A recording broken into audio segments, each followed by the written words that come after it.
Hey, welcome back to Sunday Morning Coffee at Bridgewater Baptist Church. If you're new to our group, my name is Aaron Kenny. I'm the lead pastor here at Bridgewater Baptist, and we hope that you'll be able to continue to join us in the weeks to come. Normally we're going to be meeting over Zoom, so 9 o'clock on Sunday morning, and if you'd like to join that group, please send me an email at aaron@bridgewaterbaptist.com, and I'll send you a link on Zoom so you can be a part of that gathering for 39 minutes. It won't be long, but it's an opportunity for us to get to know one another and to encourage one another, and to hear a man from this community or from across Canada as a guest to share a little bit about what it means to be a man of faith, especially at a time like this.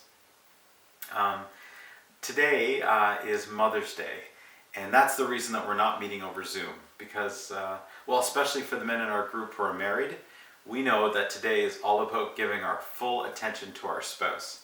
So maybe you're watching this on a Saturday night or Sunday morning or, Wednesday afternoon. It doesn't matter, but I hope that you're encouraged today to know that you're a part of a group of men that want to be able to continue to grow in their faith and to grow deeper in friendship. There's a lot of things that are happening during this time of COVID-19, but there are some silver linings. And if there's one thing that I hope sticks in our church after we get through this time of physical distancing, it's this group. Because I would love it if on Sunday mornings there was a group of men who gathered together, shared cups of coffee, and had a chance to just to be authentic and real and encouraging to one another as we grow in our faith. A little bit about myself. I actually grew up in Prince Edward Island. My father grew up in the Roman Catholic Church. My mother grew up in a Presbyterian United Church. And so really, growing up, I was exposed to both of those traditions. And there was a little United Church of Canada just down the road from my home where I grew up. And that's where I attended catechism and Sunday school and church until my parents had a deep conversion experience and were connected to a Baptist church. So around grade 3, I started going to First Baptist Church in Charlottetown.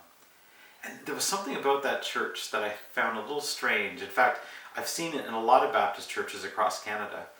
If you're to go down to the basement of that church, it was very utilitarian. Everything was clean and tiled, and Sunday school rooms and a stage and a spot for Cub Scouts. But if you went to the back of that space, there was this door, and if you opened it up, inside was the ladies' parlor. And it was like this space transported from Victorian England and stuck in the middle of this church. It had fine carpet and these Victorian furniture, these chairs and these love seats and couches, this gold gilded mirror. It was the ladies' parlor. It was the space that kids were not allowed inside. And I always grew up thinking, why is it that the women get that space, but what do the men get?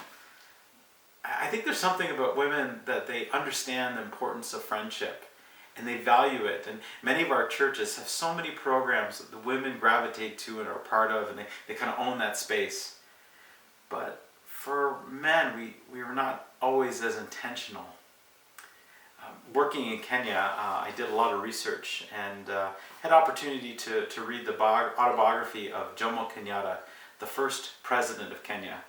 And Kenyatta says something that's quite interesting and telling. He says, the problem with white men, or European men, is that we take friendship for granted. We think that friendship is something that will just take care of itself.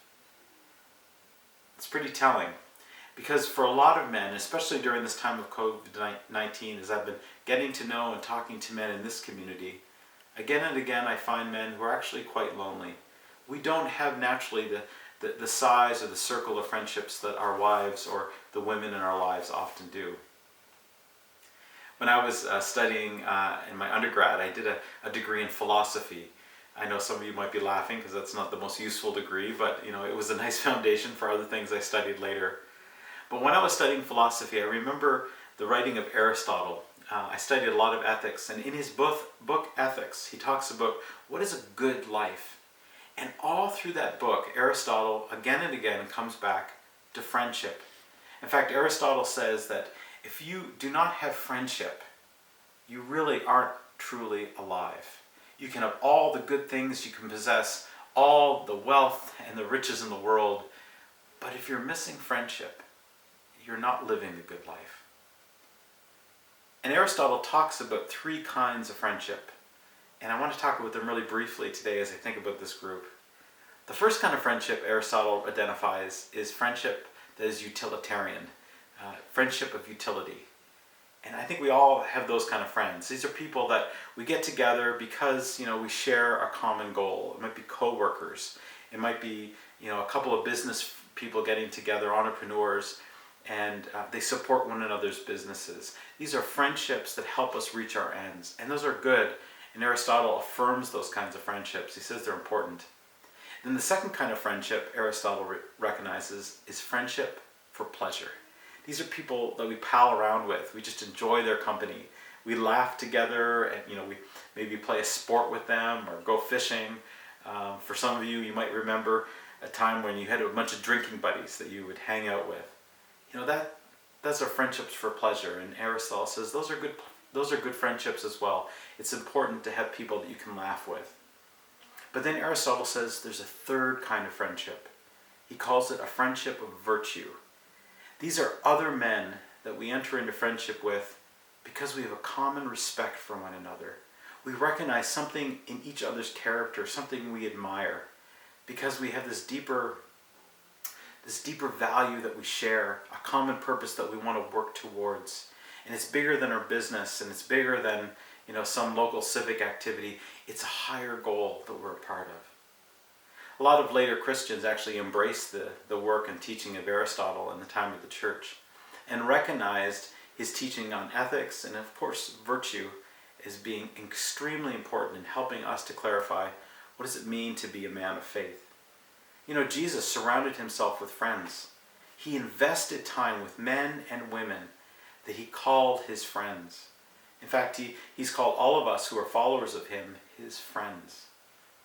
And I hope that as we continue to build relationship with one another, as we share our stories, as we become real and authentic with one another, that we'll have that kind of a deep friendship form amongst our group.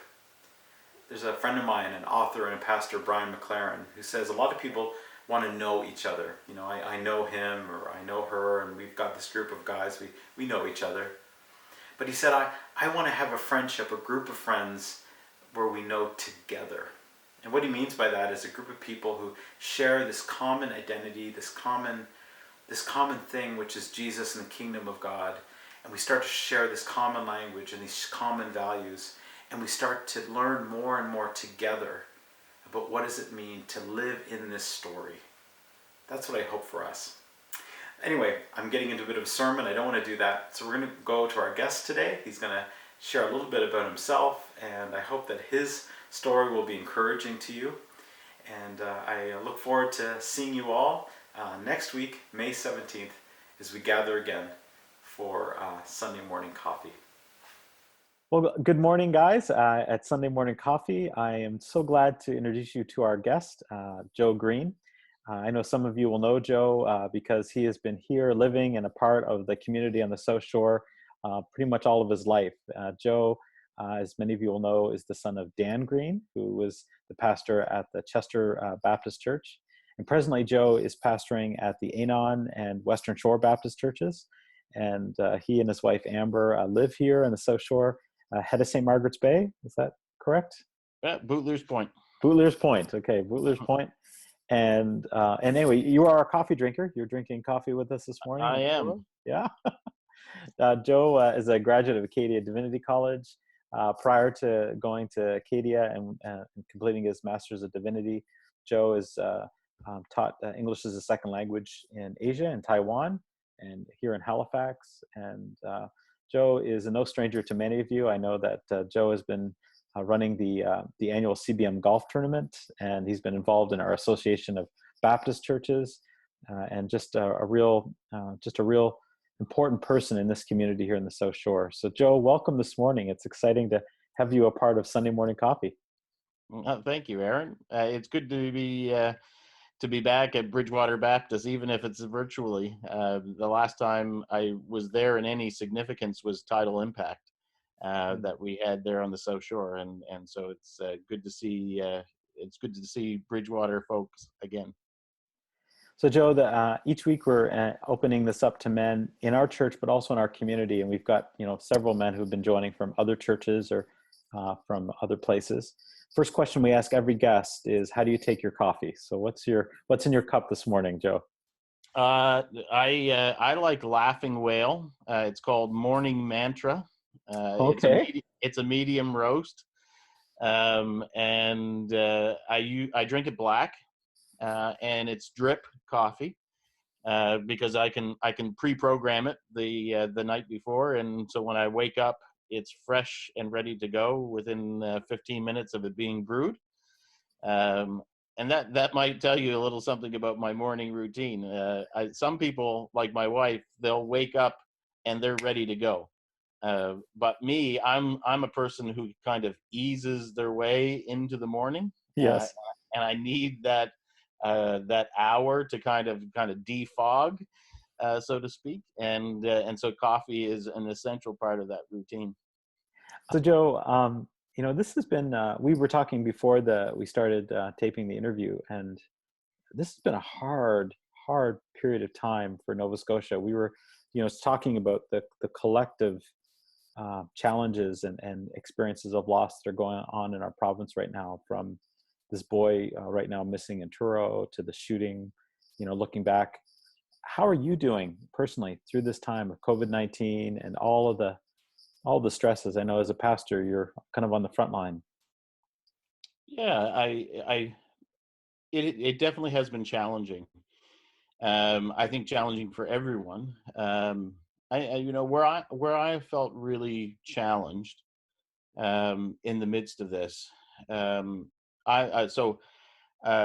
of you might know the Enneagram. I'm an Enneagram 2, and so I lead with my heart, and I'm an extrovert, and so I lead with my heart with groups of people, and so my natural kind of posture or tendency in times of crisis or in times of distress is to hug someone, to hold their hand, to come alongside them, as a friend, as somebody who cares, and so I haven't been able to do that, and it is tearing me up, right? Like there's a part of me that knows how to naturally be fed, and it's not being fed, and so I've been that's one of the things that I've been kind of wrestling with, paying attention to, wondering how I can do this in different ways, but also know, be alert to the fact that this could be, I don't want to say destructive, but something that I need to address in my own life, that I can't do this all the time and for every crisis and for every situation, because they just, as we all know, the last couple of weeks has just been one after another after another after another. um, and how can I best be myself, um, take care of myself, but also take care of others? That's been a challenge. And I think the other challenge, for a lot of leaders, including myself, is that, I've just been tired, kind of mentally, and emotionally exhausted. Um, and I heard an author describe it as, sometimes leaders, they uh, they they have to see things from a balcony level, right? Where they're trying to see all the connections and all of the things that need to be planned and thought about from a kind of a leadership level from on high. But then the other part of leadership is being on the dance floor, where we're constantly trying to adapt to the moves that are on the dance floor too. But when we're going back and forth from the balcony to the dance floor, to the balcony to the dance floor, we just get tired, because it's a lot of changing of gears and mental processing and emotional processing that is hard to do. And so when I heard that, it resonated with me on how I had been feeling, in terms of trying to not only adapt and pivot in the kind of changes that we've all had to adapt and pivot to, but also start to be thinking about, okay, what's church going to be like in a month from now, 2 months from now, 3 months from now? Those have been have been challenging and tiring kind of moments. This is Mother's Day, and for a number, not every man in this group, I'm sure, but a lot of us are married. We have a spouse, and that during a time of quarantine, that's the person you can be near. You're allowed to contaminate each other, I guess. But if one's going to be sick, we're both going to be sick. But for a lot of us, there is a circle of friends that maybe we're used to seeing, and being at the coffee shop or at work or wherever, but we're not seeing them anymore. And more and more as I talk to men, not just in this group, but in the community, people are grieving. There's a sense of loss, like I think you articulated really well, that I just can't reach out and grab someone by the shoulder and say, man, it's so good to see you. You've experienced that kind of loss in your own life with the loss of a friend. Would you like to talk about that maybe a little bit? Sure. So about just over 3 years ago, my best friend died. Early. He had kidney failure for as long as I had known him. Since high school, and we knew that his life kind of trajectory was going to be much shorter than the rest of us in our kind of circle of friends. But even as you prepare, even in that kind of scenario where you prepare for loss, you don't know really the kind of depths of loss until it happens. And so, in many ways, I'm still wrestling with that loss, right? I always tell my people that you can't put grief on a calendar. It's not something that's isolated to a particular time or date, and healing doesn't happen that way either, right? I feel like I'm still working through a bunch of the emotional loss of losing my best friend, even today.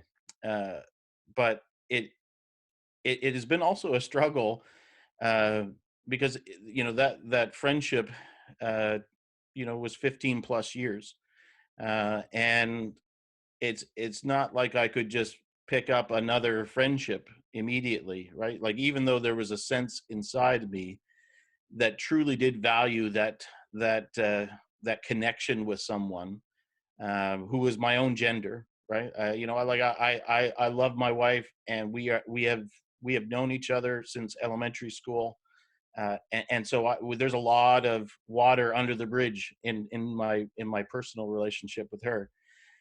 But it's a different kind of relationship with someone who isn't your family, and whom you have built over time a sense of trust, and I would even say love for that person, that they know you, you know them, you can be yourself to them, and they are authentically who they are to you, and so the challenge has been that I know that is still something missing in my life, something that I deeply desire, but it's not something that I can, in our consumer culture, we just want to go out and get something or buy something or get it off the shelf or order it. And that's not something that can easily be ordered, right? It's something that we were talking earlier about, something organic, something that happens, some sort of connection that brings you together, and so I'm still holding out for that. I'm still in hopeful expectation that God will place somebody in my life like that person, like who Thompson was to me. It's amazing. I love that analogy that there's something organic. There's something. It's like chemistry that happens between people. And earlier I was talking to the group here about friendship. Aristotle talking about these 3 different types of friendship. And I think and in some cases you can experience all 3 kinds with one person. You can be getting stuff done together. You can just have pleasure in being each other's company. And then you can also be admiring one another and challenging each other to grow, as iron sharpens iron. We were talking earlier, Joe, about how when Jesus met his friends, his disciples, there had to be some kind of a chemistry or some kind of connection there, because as he goes out of the blue, he challenges them to come and be a part of this movement, and they drop everything and they follow him. And we can't force that. And there's a lot of times when Jesus would put it out there, and people would reject him and say, "Oh no, this is too much for me, man. You're you're too intense," and they would fall away. But to be able to be open to have that kind of connection, like you were saying, that there are other friendships out there, but not force it, to allow God to be able to bring those people in our lives. Mm-hmm. But then the other side of that is that even when a new friendship starts, it isn't going to be the same level as the friendships you've had before, right? It takes a lot of commitment and a lot of work to really develop friendship. What's your experience been of that, of investing in Thompson or other friendships? Good question. I think it is a sense of intention. Um, I think about just showing up, right? Oftentimes, um, with my nieces and nephews, for example, right? I find it important for me to just show up to an important event in their life, or a graduation or a celebration or whatever it is, because those are things that people remember, right? Mm-hmm. And so um, in my friendships with Thompson, right, like it was showing up, being there in times of need and in times of blessing, and revealing to him that I'm going to be here, right? I'm sticking around, right? Like, I'm invested in you because you've invested in me. I'm invested in you, and so I think it does take intention. It does take sacrifice. Um, it does take some patience, right? Because it's not like my marriage, right? My marriage, as we grow as people, right? As we grow as people, we compromise on all kinds of things because we know we're also invested in the long term. But you know, the other thing about our culture is we're in a throwaway culture where you could just toss out relationships or toss out things, right? And so I think in that kind of environment, to communicate to someone that this isn't a disposable relationship, Mm-hmm. that this is something that we want to invest in, I think is vital and important. I think it's interesting in Jesus's relationship with his disciples, who he calls his friends. Hmm. One of the things he talks more, one of the top, I haven't counted this to kind of see the percentage, but he talks about forgiveness more often, because we're human and we're gonna say stupid things and we're gonna let each other down. And in a good marriage, we have to learn to forgive each other and to be intentional with reconciling during those times of when we hurt each other, whether intentional or unintentional. And the Yeah. same in friendships. I think there's something to be said about, some guys can forgive each other quite easily. Others hold that deep because it brings up other scars and wounds. But to be able to be the first one to say I'm sorry makes a big difference in friendship. Yeah, I've always, if you, the more you read the Gospels and you read not just the words, but you read the interactions Yeah, of Jesus and his friends. You also see his straight talk, right? yeah, That there are a number of times where there's no mask, there's no persona. Jesus is being authentically who he is to his friends, and they are revealing their authenticity to him, right? Even if it's not the ideal, right? But he knows where he wants them to grow into, hmm, right? And sometimes I think that's where the rubber meets the road in friendship, right? Can we be ourselves? Can we take off the mask, the persona? Can we have that straight talk? hmm, Uh, knowing that we're not going to be rejected. Yeah, yeah, yeah. I love that there's these moments like, Peter betrays Jesus. At one point, Peter's arguing with Jesus and saying, "You're doing the wrong thing. Don't go to Jerusalem." And Jesus says, "Get behind me, Satan." I mean, there's probably no worse thing for Jesus to call you than the devil. Yeah. And yet we see after the resurrection, Jesus coming and reaffirming Peter and being quite tender with him. And do you love me, Peter? And it's that question being repeated 3 times. It's I'm so glad you used the word love, because we certainly there's different kinds of love. The Bible talks about different ways that we love one another, but there Yeah. should be more than just an affiliation. As men in the body of Christ, we should be loving one another. Mm-hmm. Yeah. I mean, if we I agree that kind of brotherly love, that affiliation love is important, right? It is a foundational place, right? Mm-hmm. But if we are really hearing Jesus speak about love in its fullness, that agape love Mm-hmm. is not just for my wife, right? That agape love is for all my relationships, right?